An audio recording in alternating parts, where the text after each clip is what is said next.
Bienvenue à tous, c'est l'heure d'Esprit Sport, votre journal des sports mitonné avec une infinie passion par Télé Grenoble et le Dauphiné libéré. Et grâce à lui, chaque lundi, on y voit clair. C'est lui, Éric Clair, bonsoir.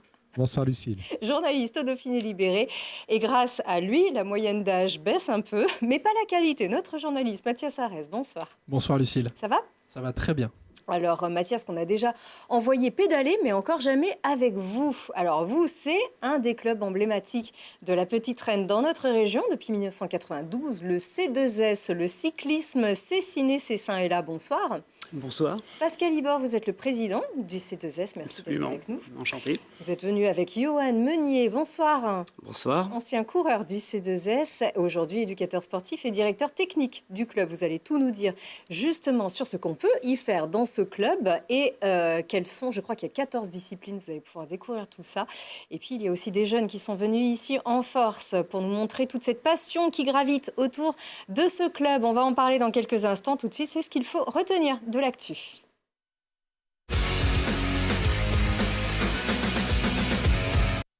Le but qui fait le bonheur des Grenoblois, parce que d'abord, il est superbe, signé Romain Grange, tout en finesse et en force, et parce qu'il confirme la forme du GF38 retrouvé depuis sa victoire sur le Red Star. Avec 2 victoires et un nul, Grenoble est 10e, il redescend d'une petite marche, la faute au goal average plus favorable au Havre.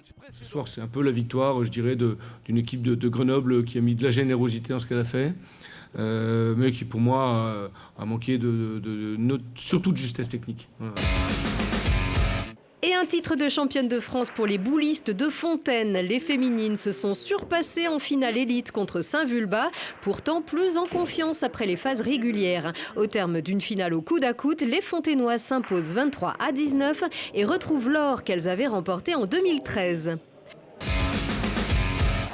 Pas d'exploit, beaucoup de doutes après cette nouvelle défaite du FCG Rugby, la 7e d'affilée subie par les Rouges et Bleus. Le Racing de Zarzewski, sans trop forcer, empoche le bonus offensif et laisse les pâles grenoblois en avant-dernière position du top 14.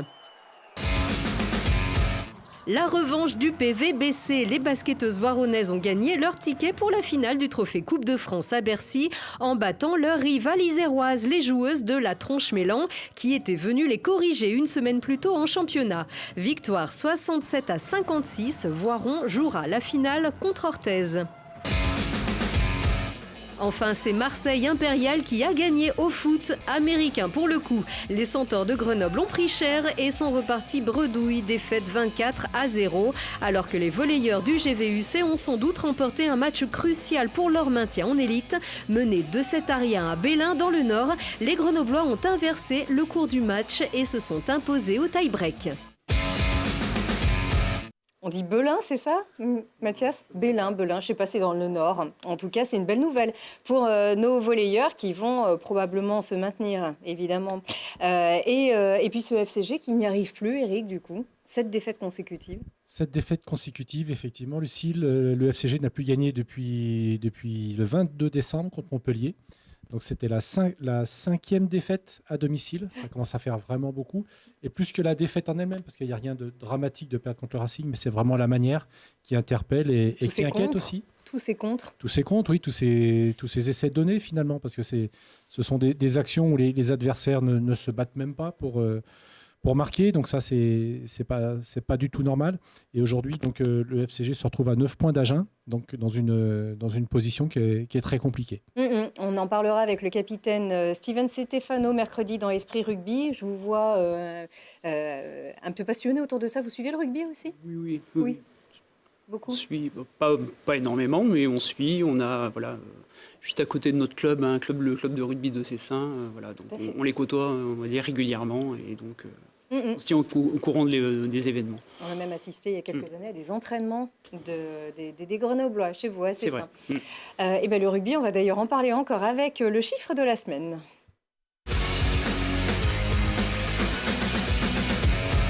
Alors un chiffre ou plutôt un nombre, d'ailleurs ? Oui, 12. 12, c'est le nombre de minutes passées par la capitaine des Amazones, Emeline Gros, sur le terrain avec l'équipe de France contre l'Italie dans le cadre du tournoi Destination féminin. Alors c'est une défaite pour l'équipe de France face à l'Italie, c'est une déception quand même, 31-12. Et l'équipe de France finit 3e du tournoi, c'est une petite déception quand même. Alors, il faut d'ailleurs préciser que Emeline, qui attendait d'ailleurs avec beaucoup de patience une sélection de retour parmi les Bleus, elle en a eu 2 en fait. Une la semaine dernière qu'elle n'a pas pu honorer, elle est restée coincée à l'aéroport. Donc c'est vrai, une bien mauvaise histoire, pas drôle du tout pour Emeline qui a pu du coup se rattraper, on va dire un petit peu cette fois-ci, sans la victoire, mais au moins avec le plaisir de jouer ne serait-ce que 12 minutes avec l'équipe de France. Tout à fait. C'est une bonne expérience en tout cas pour la Grenobloise. Absolument. Alors 2, c'est aussi le nombre de manches disputées par les Brûleurs de Loup en demi-finale de Ligue Magnus. On voit ça tout de suite. Et c'était 2 matchs à la patinoire Pôle Sud, bien sûr, puisque les Grenoblois étaient les mieux classés au terme des phases régulières. Comment est-ce que ça s'est passé? On revoit tout de suite avec Lina Badreddine. 2 jours, 2 victoires pour les Brûleurs de Loup face au Gothique d'Amiens. Pour leur premier match contre les Picards, les coéquipiers de Joël Champagne étaient chauds sur la glace et l'ont largement remporté 7-1. On a des jeunes joueurs. Bon, c'est pas... de côté, on a beaucoup de joueurs d'expérience. Nous autres, on a beaucoup de jeunes. Donc, une petite erreur qui fait que la rondelle est dedans, puis après, c'est un face-off. Mais c'est des petits détails qui font la différence. On voit que, bon, Grenoble, c'est une grosse équipe. Malgré qu'on a bien joué défensivement, on n'a pas donné beaucoup d'occasions. Il fallait le faire. Puis, faut qu'ils viennent nous battre chez nous maintenant. Pour ce qui est de la deuxième manche, les débats étaient plus équilibrés avec une victoire. À l'arraché, 3-2, la patinoire Pôle Sud a retenu son souffle toute la rencontre. Solide en défense, les Amiénois avaient tiré les leçons de la veille et menaient même 2-1 au deuxième tiers-temps. On a toujours eu beaucoup de difficultés de démarrer les séries dans le passé à la maison. Puis là, ça fait 2-0 après 2 matchs à la maison. C'est l'avantage du glace. C'est pour ça, écoute, on aime bien jouer chez nous devant nos publics. Puis, écoute, c'est bien d'aller à Amiens maintenant en avance en 2, mais on sait que c'est une patinoire qui est très dure à jouer avec un bon public. Puis le troisième match, ça va être plus dur que celle-là aujourd'hui. Pour cette demi de play-off, les Brûleurs de Loup se doivent de gagner encore 2 matchs face à Amiens afin d'accéder à une finale qui leur semble promise. Voilà, comme ça, c'est pas facile non plus, mais ça va plutôt bien. Oui, les Grenoblois ont fait le job, de victoire, de 2-0 dans la série. Donc, c'est là où on les attendait. Maintenant, voilà, il y a une double confrontation qui les attend à Amiens. Ça sera à chaque fois un défi très, très important. S'ils pouvaient ramener au moins une victoire, ça les ferait revenir à la patinoire Pôle Sud vraiment en position de force. Mais au Coliseum, c'est sûr que c'est jamais facile. Et ça fait des années aussi que ça se passe comme ça. Oui. Amiens est là en demi-finale, c'est pas pour rien non plus. Donc c'est un adversaire qui est coriace. Ils ont fait déjà une très belle saison régulière. Et ils sont à la hauteur de ce qu'ils ont montré durant les 44 matchs de la saison régulière. Bon alors, messieurs, c'est l'année des Brûleurs de Loup ou pas alors? Croise les doigts. Allez, mouillez-vous un peu. On va espérer. C'est sûr. Il y a Rouen qui arrive peut-être aussi. Enfin, déjà, il faut respecter bien sûr Amiens et essayer de remporter cette série de demi-finale. Très bien. On va voir qu'encore, c'est pas gagné d'avance évidemment au Coliseum. Allez, tout de suite, on reste sur la glace ou plutôt en dessous d'ailleurs, avec la découverte de la semaine.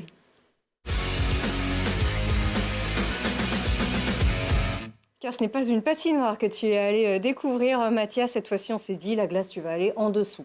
Ouais, c'était un lac gelé. Est-ce que tu as déjà fait de la plongée, Lucille? Non, moi ça me fait peur. Bon, la plongée sous glace, c'est un peu comme de la plongée finalement, sauf que ça se passe sous un lac. C'est en altitude, il n'y a pas beaucoup d'écoles qui le proposent en France. Il y a notamment une école à Champs-Rousse qui le propose. C'était l'une des premières écoles en France à le proposer depuis plus de 15 ans. Et on est allé découvrir ce que ça vaut, de se tremper un petit peu à 2, 3, 4, 5 degrés. Allez, on va au lac Robert tout de suite, dans les hauteurs de Champs-Rousse. 7 mois par an, le lac Robert est gelé. Sa couche de glace qui varie de 50 cm à plus de 2 mètres crée dans ses profondeurs des trésors architecturaux naturels. Si certains vont aux Maldives ou en Méditerranée plonger dans des eaux chaudes, d'autres s'immergent dans un bain à 2 degrés. Une même pratique mais pas les mêmes sensations.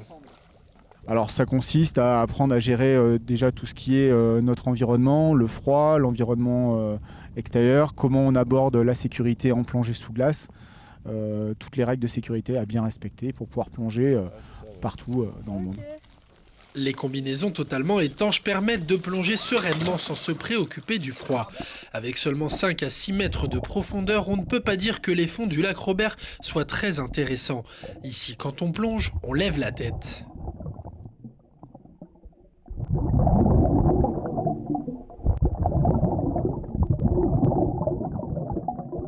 Alors dans la pratique, pour se déplacer, on va évoluer justement sous cette couche de glace et on va se haler un peu sous cette glace avec les mains, jouer avec nos bulles au plafond, se déplacer vraiment lentement de trou en trou en suivant notre ligne de vie.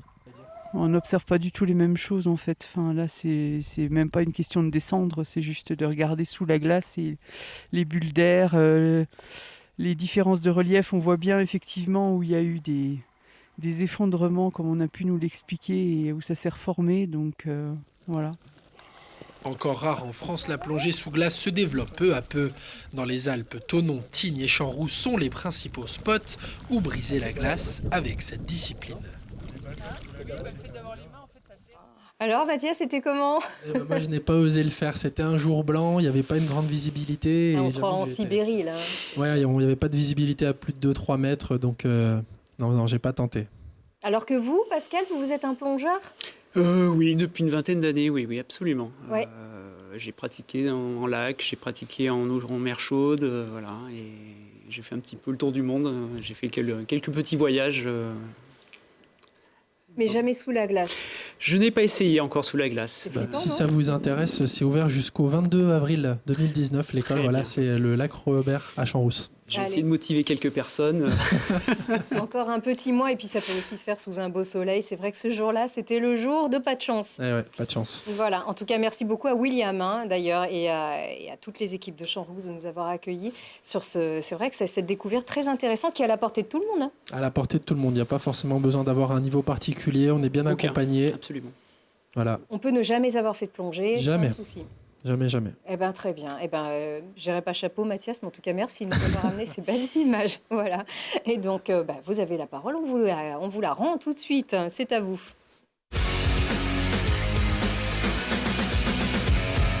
C'est à vous le C2S, le cyclisme, c'est si nécessaire. Ça y est, je l'ai dit dans le bon ordre. Absolument.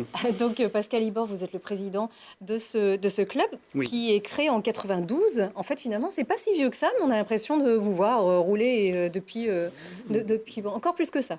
Effectivement, on est effectivement sur l'agglomération assez nombreux, puisqu'on est une centaine de licenciés, donc on pratique de la route, de la piste, du cyclocross et du VTT, voilà. Et donc on est au cœur de l'agglomération. On circule donc sur les routes à limitrophes dans l'agglomération et au-delà de l'agglomération. Et on utilise aussi le terrain des montagnes du Vercors, puisque nous sommes situés sur la commune de Cessin, pour initier les jeunes au VTT et se promener aussi voilà, avec les enfants. Alors, et pas que, vous avez 14 disciplines au C2S. Alors, pas 14, on a 4 disciplines. 4. Alors, 4 disciplines majeures qui sont les 3 disciplines traditionnelles du vélo, le cyclocross, la route et la piste. Ouais. Et puis, on rajoute le VTT qui, maintenant, depuis quand même une vingtaine d'années, a sa place dans le vélo traditionnel. D'accord.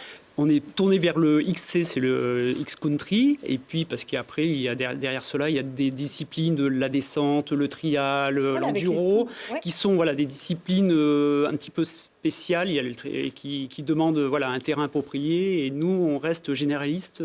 Voilà. D'accord. Là-dessus, la seule chose que vous ne faites pas, c'est le BMX, c'est ça? C'est ça. On ne fait pas de BMX. On n'a pas le terrain approprié pour cela. Il faut un circuit en fait BMX pour s'entraîner. Sur la commune de Meylan, il y en a un, mais il y a un club qui le gère très très bien. Et on ne va pas sur ce domaine-là. Malgré tout, on fait de la pratique et de l'initiation.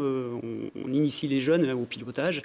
Et donc forcément, on utilise plutôt le terrain naturel pour évoluer. Et donc, alors, votre course un petit peu traditionnelle aussi, donc le Tour de Technisud, qui nous a accueillis, Télé Grenoble, pendant quelques années. Pendant une paire d'années, on avait l'habitude de vous voir rouler tout autour de nous. C'était ce dimanche. Alors, c'est une course aussi qui est, en fait, c'est un circuit. Et vous envoyez toutes vos catégories, en fait, de petits rouleurs jusqu'aux plus grands? On envoie pratiquement toutes les catégories, puisque ça commence à partir des pupilles. Donc, on n'envoie pas les poussins qui sont les plus petits. Et sinon, après, effectivement, ça s'adresse à toutes les catégories, donc des pupilles jusqu'aux seniors. Et il faut justement aller sur cet endroit qui est un petit peu à l'écart du centre-ville, qui est un parc d'activités aussi. C'est le seul endroit en fait où vous pouvez réaliser ce type de course. Ça devient très compliqué en fait d'organiser des courses de vélo, puisqu'il faut trouver un endroit où la sécurité est avant tout mise en avant. Circuler dans les villes maintenant avec les dos d'âne, avec toutes les infrastructures, c'est très très compliqué. Puis il faut un nombre de signaleurs important. Et c'est vrai qu'à Technisud, ça nous permet d'avoir un circuit facilement sécurisable et où on peut évoluer. Et tout s'est bien passé. Tout s'est bien passé. On vous voit très bien entouré derrière vous. Il y a toute la jeunesse du club. Tout à fait. Est-ce que c'est difficile d'attirer les jeunes au vélo ? Alors, c'est difficile aussi à répondre à cette question parce que qu'est-ce qui les attire dans le vélo? Alors, c'est vrai que nous, comme on est sur plusieurs disciplines, on se dit il y a bien ou le VTT, ou la route, ou le cyclocross qui est un peu moins connu, et la piste aussi un peu plus confidentielle, qui peut les intéresser. Voilà. Donc, ils rentrent par la petite porte. Nous, on a effectivement les éducateurs qui sont spécialisés sur tous ces domaines-là et qui permettent à ces jeunes de découvrir et puis après peut-être de se perfectionner et puis de choisir une discipline. Voilà. Après, il faudra leur poser la question dans leur âme et conscience, ce qui les attire vraiment, ce qui les a attirés. Voilà. Moi, personnellement, j'ai vu le Tour de France quand j'étais jeune. Voilà, donc à l'époque de Laurent Fignon, mais ça m'a trotté dans la tête. Et puis bon, voilà. Puis après qu'on est sportif, on s'essaye à plusieurs disciplines. Puis à un moment donné, j'ai trouvé que le vélo et le pratique du vélo étaient mal et bien. Voilà. C'est vrai qu'on peut se poser la question parce que c'est un sport qui est très difficile. Oui, c'est aussi un phénomène de société. Je suis d'une génération, moi, où on avait tous un vélo. C'était un symbole un petit peu de liberté aussi. Ça l'est beaucoup moins aujourd'hui pour les jeunes. Est-ce que quel rapport ils ont avec le vélo aujourd'hui? Alors, c'est un sport individuel et c'est vrai qu'il y a une discipline qui est le VTT, qui est un sport un peu aventure, un peu libre. Donc, on a beaucoup de jeunes, effectivement, qui, je pense, ont vraiment un gros potentiel, qui se font vraiment très plaisir de manière ludique avec cet outil qui est le vélo. Comment les attirer dans un club? Qu'est-ce qui peut les attirer? Voilà, le mot compétition n'est pas forcément un mot qui... un mot qui les attire, voilà, ils n'ont pas forcément cette envie de d'être rentrer, le plus grand champion, d'être le plus grand champion ou d'intégrer une équipe, un club, voilà, c'est d'abord, je pense, un échange, voilà, ludique entre amis et entre jeunes, et aujourd'hui, bien, notre problématique, c'est comment attirer ces jeunes. Parce que je pense qu'on peut leur apprendre, ils peuvent nous apprendre plein de choses au niveau de la technique et inversement, nous, on peut leur apprendre au niveau de comment aborder une compétition, puis comment se déplacer, la sécurité, des points sur lesquels voilà, on a des choses à dire. Alors, Grenoble et l'agglomération grenobloise sont des territoires qui sont plutôt favorables au vélo du quotidien. Absolument. Est-ce que ça favorise aussi l'essor du vélo sportif, pour le coup? Alors, j'en suis pas persuadé. Je pense qu'aujourd'hui, ça reste, comme je vous le dis, voilà, des disciplines exigeantes. Et le loisir, voilà, beaucoup de gens se déplacent en loisir, mais on n'a pas de... J'ai pas l'impression qu'il y ait une passerelle entre les deux. Pourtant, ce sont des outils de mobilité, mais voilà, il n'y a pas forcément un rapprochement. Enfin, c'est difficile de répondre à cela. Malheureusement, l'image du vélo est souvent associée au dopage. Oui. Est-ce que l'image des parents, oui, est-ce que justement ils peuvent être réticents à amener les jeunes à la pratique du vélo? Alors, nous, on a quand même une majorité de jeunes qui rentrent à l'école de cyclisme, rentrent par le biais du VTT, plus d'un côté loisir, à nous d'essayer de les amener à la compétition, parce que c'est un petit peu quand même notre ligne de conduite, notre fil rouge, hein, c'est d'avoir des licenciés qui performent aussi. Qui performent, enfin, dans un second temps, mais dans un premier temps déjà qui mettent un dossard. Donc à nous de les emmener. Donc c'est vrai que la plupart, on va dire, des jeunes attaquent plutôt sur une pratique loisir du vélo. Nous, on essaye d'avoir justement un discours même à l'entrée, de dire qu'à un moment donné, il faudra passer par la case compétition. Donc c'est pas un discours qu'on entend de toute façon quand les parents viennent se renseigner. Non, c'est pas. Mais c'est sûr que des jeunes qui performent, il y en a aussi, vous en avez formé, vous avez formé beaucoup de champions. Et puis tout récemment d'ailleurs, certains qui ont dû quitter le club, hein, Ryan Elal notamment, qui est un... Alors lui c'est un pro de la piste, il est juste champion du monde junior hein, d'ailleurs. Pourquoi est-ce qu'il a dû quitter le club?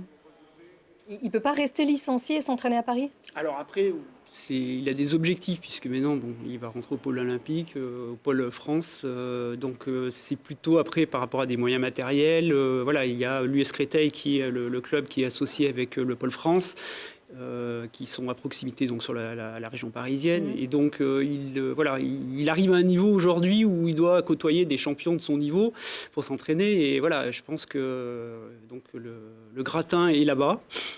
Et donc, on est complètement, enfin, on est heureux absolument qu'il suive ce parcours. Voilà, c'est prodigieux en tous les cas ce qu'il a réussi en peu de temps. On l'a vu évoluer, voilà.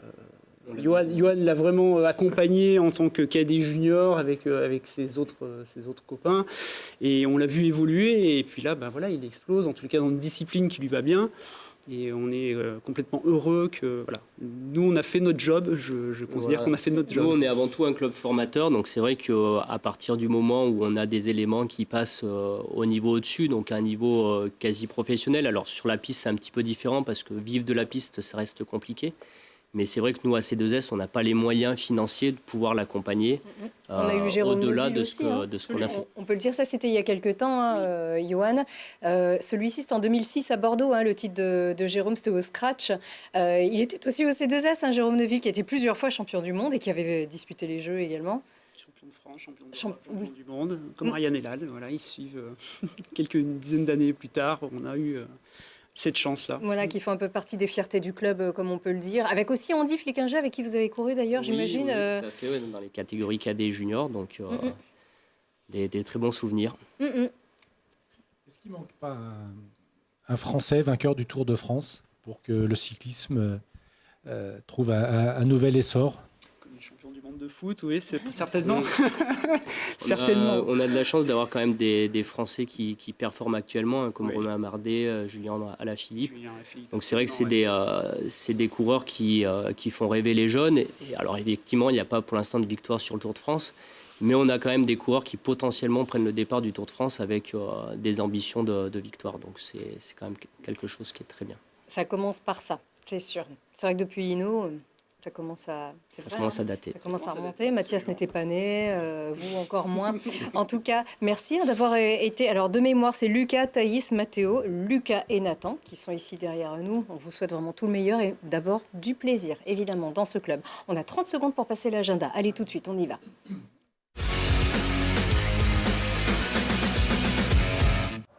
Dès mardi et mercredi, les matchs 3 et 4 des demi-finales de play-off pour les BDL, ce sera à Amiens. Objectif, vite boucler la série et pouvoir se concentrer, on l'espère, sur une finale de Magnus. Samedi 23, première finale pour le FCG aussi à Perpignan, un match qui sera capital dans la lutte pour le maintien, en tout cas au moins pour la place de barragiste. Et puis tout le week-end, le 7e Open d'escalade de Grenoble, ce sera au gymnase Berthe de Boissieu. Le samedi, ce sera les 9-12 ans et le dimanche, les 6-8 ans. Eh ben, c'est parfait. Merci beaucoup, Mathias. Une très belle saison à vous, à tout le C2S, C2S et à tous vos coureurs. Il est temps que ça s'arrête. Merci à tous et bonne semaine.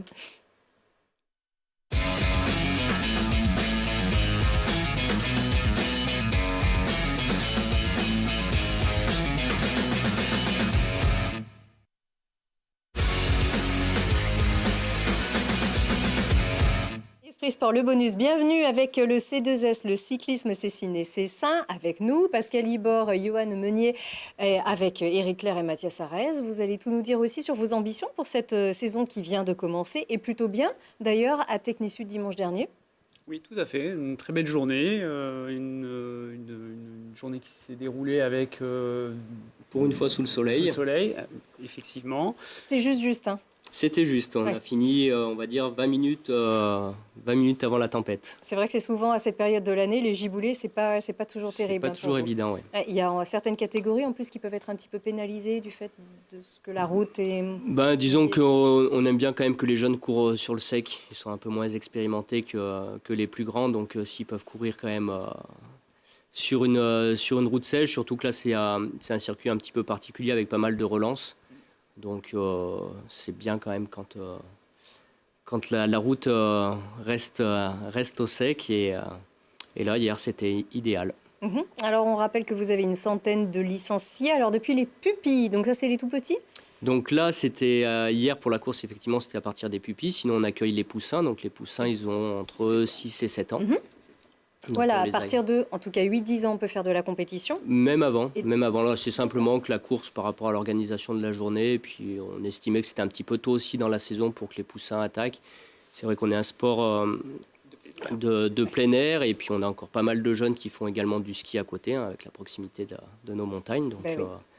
Donc voilà, pour pas trop bousculer les plus petits, on a préféré attaquer à partir des pupilles, et puis les plus jeunes attaqueront un petit peu plus tard. Là, ce ne sont pas les plus petits qu'on a derrière nous, justement, c'est des plutôt expérimentés déjà, oui, c'est ça. Benjamin?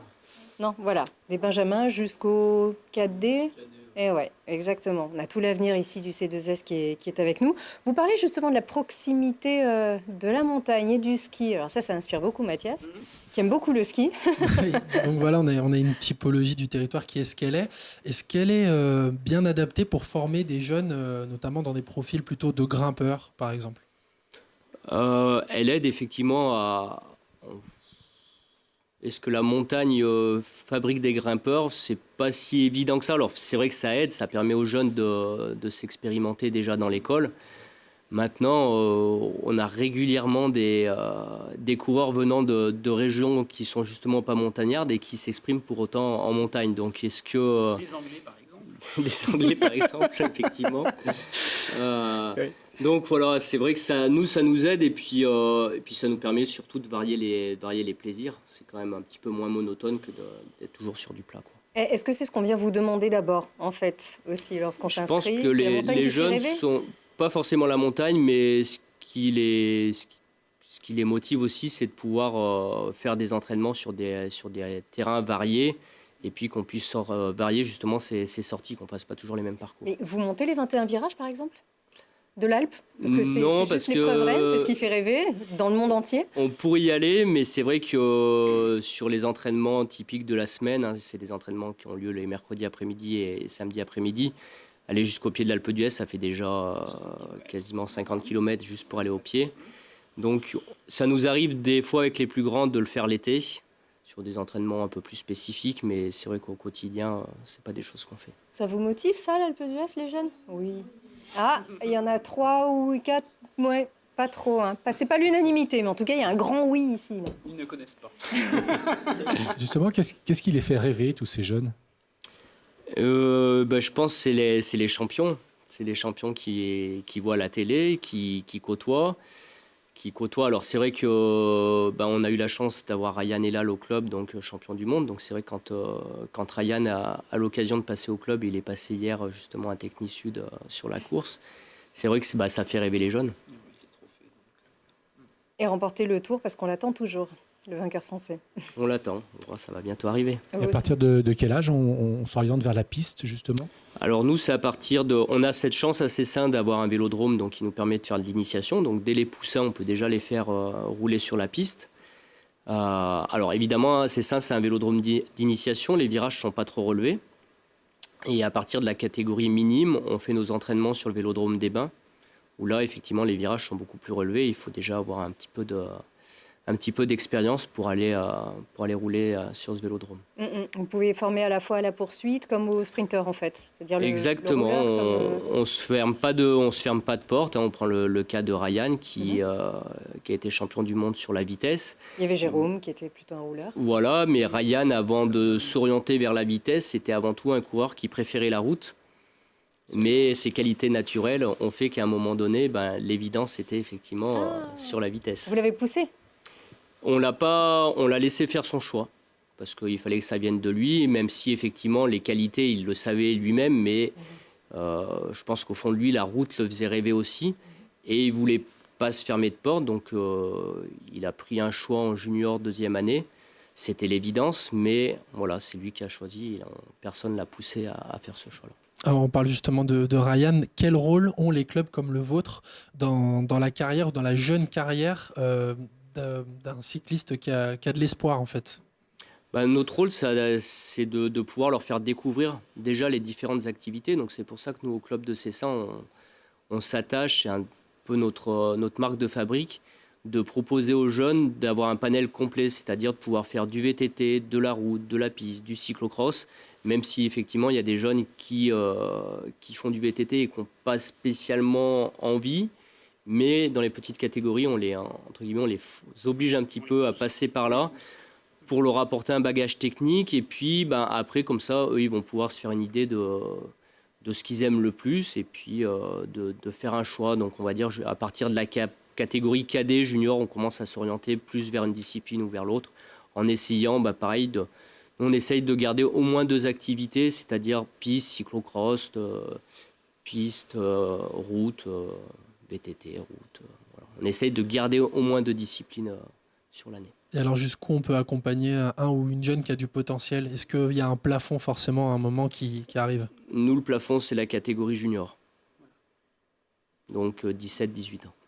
Tu dis un ou une, on a Thaïs qui est là justement derrière nous. Il y en a beaucoup des filles aussi chez vous aussi? Plutôt des jeunes ou... Alors c'est vrai que malheureusement, on n'a pas beaucoup de filles. Donc on a Thaïs, on a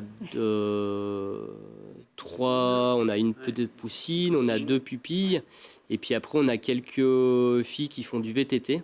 Donc là, en catégorie senior maintenant. On sait que pourtant, on a eu des grandes pisteuses aussi. Pistardes, je ne sais pas comment ça se dit, mais en tout cas, oui, il y a eu. Donc effectivement, il y a toujours un beau potentiel aussi chez vous. Vous remportez quand même une centaine de victoires aussi par an. C'est quand même un beau palmarès. Il pèse lourd, le palmarès du C2S. C'est dans vos cordes encore cette saison? On va tout faire pour. Ouais, vous avez un beau cru? Oui. On a un beau cru, on a la relève est là, donc il n'y a pas de souci. Je pense que dans certaines catégories, on a l'espoir qu'ils réussissent en tous les cas ce dont ils ont envie, leurs objectifs. Et je pense que on va dire le principal, c'est qu'ils prennent du plaisir. Et s'ils prennent du plaisir à faire du vélo, ils prennent forcément du plaisir à s'entraîner, et de là découlent les résultats. Donc à nous de faire en sorte de les amener à progresser en étant patients, justement, à ne pas vouloir en faire des champions avant l'heure, puisqu'on voit souvent un phénomène où les jeunes sont poussés à l'extrême, étant justement dans les petites catégories, et arriver dans des catégories un petit peu plus importantes, du coup arrêtés par lassitude. Donc on essaye de veiller à ça, de les motiver, de les entraîner, de les faire progresser en préservant, on va dire, une marge de progression. Avec votre expérience aussi, on sait que vous avez ce qu'il faut. En tout cas, qui veut gagner le tour? Le 1, 2, il y en a 2. Voilà, les autres, ça sera que du plaisir ou alors autre chose, peut-être la piste. Voilà, en tout cas, merci beaucoup d'avoir été avec nous tous. On vous souhaite une super saison et on va suivre ça de très près. Et merci encore, messieurs, à la semaine prochaine.